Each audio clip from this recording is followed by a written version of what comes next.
Welcome. Have you ever wondered how we know the exact height of Mount Everest or the width of a wide river without physically stretching a tape measure across it? The answer lies in surveying and trigonometry. Today, we will learn how to measure the world using simple triangles. This process is called triangulation.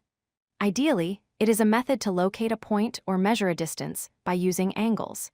If we have 2 points with a known distance between them, often called a baseline, and we measure the angles from those points to a third target, we can mathematically calculate exactly where that target is. This is the foundation of mapping. To keep things simple, we often look for right-angled triangles.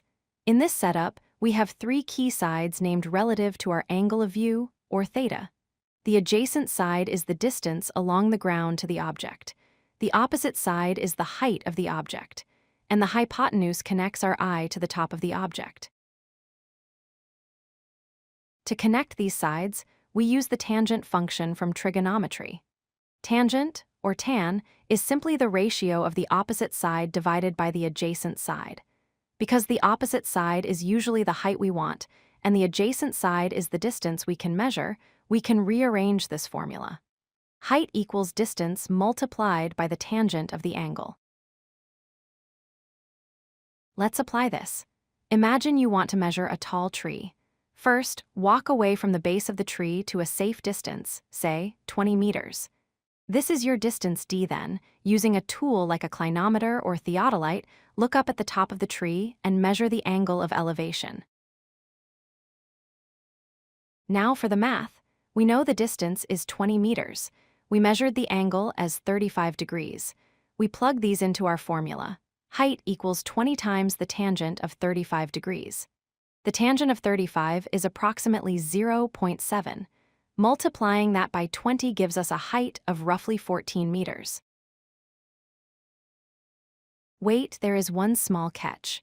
When you measured that angle, you weren't lying on the ground.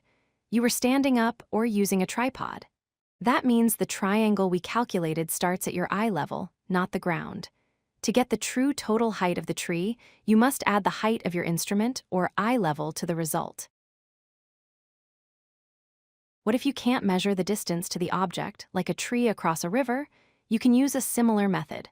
Pick a target on the other side. Mark a spot directly opposite it. Then, walk along the river bank at 90 degrees for a specific distance.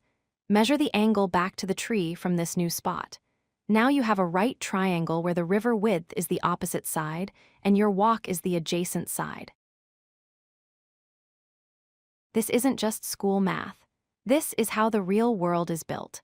Cartographers use this to map entire continents. Construction teams use it to align skyscrapers and bridges perfectly. Even the GPS in your phone uses a 3-dimensional version of this logic called Triangulation to find you anywhere on Earth. To summarize, we can measure inaccessible heights and distances by creating imaginary triangles. The tangent ratio is your best friend for heights, and always remember to account for the height of the observer. Now you are ready to go out and survey your own neighborhood. If you like this video, hit that like button and don't forget to subscribe. Visit codelucky.com for more such useful content.